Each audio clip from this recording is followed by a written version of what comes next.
أنا عمر، مهندس برمجيات شغال فريلانسر مع شركات بره.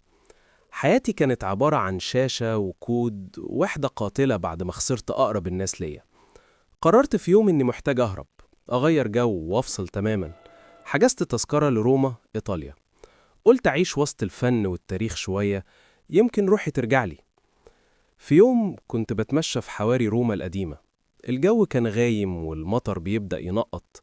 دخلت كافيه كلاسيكي جدا متداري في زقاق هادي، ريحته قهوة ومخبوزات طازة. قعدت في ركن وفتحت اللابتوب وطلبت كابتشينو. ولما البنت اللي شغالة هناك جت تنزل الطلب، رفعت عيني واتسمرت. بنت ملامحها مصرية، جمالها هادي ومريح، بس عينيها كانت بتحكي قصة رعب. البادج اللي على اليونيفورم بتاعها كان مكتوب عليه ليلى.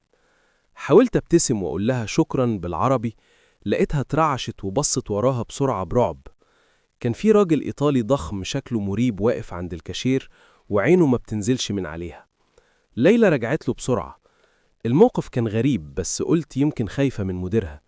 لحد ما جات لي تاني عشان تديني فاتورة الحساب. اتعمدت توقع منديل على الترابيزة، ولما وطت تجيبه همست بصوت مخنوق ومكسور: أرجوك ما تقومش، ساعدني. قلبي دق. مسكت فنجان القهوة، لقيت ورقة صغيرة تحت الطبق. فتحتها تحت الترابيزة براحة، لقيت مكتوب فيها: أنا مصرية، مضحوك عليا ومحجوزة هنا، معايا 5 دقايق في الحمام، استناني عند الباب الخلفي للكافيه. قفلت اللابتوب، حطيته في الشنطة، وطلعت من الباب الرئيسي وكأني مشيت، بس لفيت بسرعة من الشارع الجانبي للباب الخلفي. وقفت استنى في ممر ضلمة، الدقيقة بتمر كأنها سنة. وفجأة سمعت صرحة مكتومة وصوت كركبة، وباب حديد بيتفتح بعنف. طلعت أجري، لقيت الراجل الضخم بيزق ليلى جوه عربية فان سودا، وضربها بالقلم عشان تسكت، وقفل الباب وطار بالعربية. ما كانش فيه وقت للتفكير. وقفت تاكسي إيطالي ورميت له 50 يورو، وقلت له: امشي ورا الفان دي وما تخليش يلمحك. السواق كان مستغرب، بس الفلوس أغرته. مشينا وراهم أكتر من 40 دقيقة لحد ما طلعنا بره علب روما لمنطقة صناعية مهجورة ومخازن قديمة.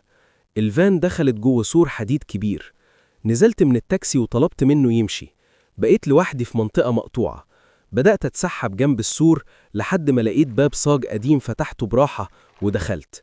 لقيت شباك عالي شوية بيبص على المخزن من جوه. اتسلقت على صناديق خشب وبصيت. يا ريتني ما بصيت. المكان كان مليان سراير دورين وبنات من جنسيات مختلفة، حالتهم تصعب على الكافر.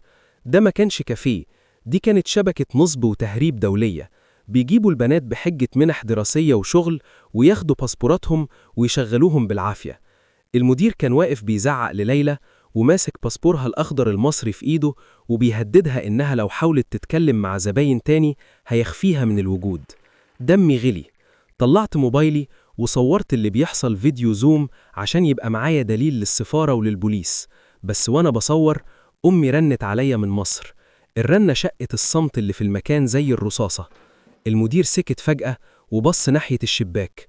طلع مسدس من جاكيته وصرخ لواحد من رجاله يروح يشوف مين بره.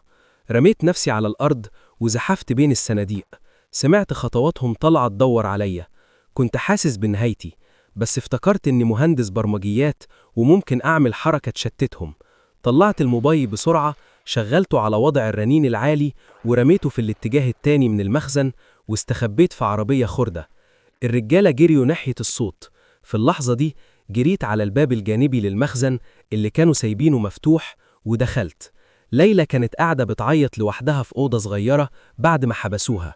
كسرت قفل الباب بحديدة. أول ما شافتني كانت هتصرخ. حطيت إيدي على بقها وقلت لها: أنا عمر، مصري زيك، يلا بينا فورا. طلعنا نجري في الضلمة زي المطاريد. كل صوت كلب بيهوهو بيوقف قلوبنا. فضلنا نمشي في طرق زراعية لحد ما وصلنا لشارع رئيسي ونور. ركبنا أتوبيس عشوائي لحد قلب روما. دخلنا فندق صغير وبسيط جدا، وحجزت أوضتين عشان نرتاح ونفكر. طول الليل ليلى حكت لي قصتها، إزاي كانت طالبة متفوقة وجات لها منحة وهمية، ولما وصلت روما اتسحب باسبورها وبقت أسيرة. كنا بنبكي إحنا الاتنين. في الليلة دي حسيت إن ربنا جابني من مصر لروما مخصوص عشان أنقذ البنت دي. تاني يوم الصبح بدري رحنا على السفارة المصرية. القنصل هناك كان راجل محترم جدا. أول ما شاف الفيديو والقصة جابولنا حماية وطلعوا الليلة وثيقة سفر مؤقتة في نفس اليوم، وبلغوا البوليس الإيطالي اللي داهم المكان وقبض على العصابة. وفي مطار روما الدولي وإحنا مستنيين طيارة الروعة للقاهرة، ليلى كانت ماسكة كوباية قهوة، بس المرة دي بتشربها بمزاج من غير رعب. بصت لي وقالت لي: يا عمر، أنا مدين ليك بحياتي. بصيت في عينيها اللي كانت بتضحك أخيرا وقلت لها: أنا اللي مدين ليكي، أنتي رجعتي لي روحي اللي كانت مطفية. وبالمناسبة، بما إننا ما أكلناش بيتزا في إيطاليا خالص، إحنا هنجيب بيتزا دلوقتي، وأول ما ننزل مطار القاهرة أنا هاجي معاكي لحد بيتك عشان أطلب إيدك من والدك.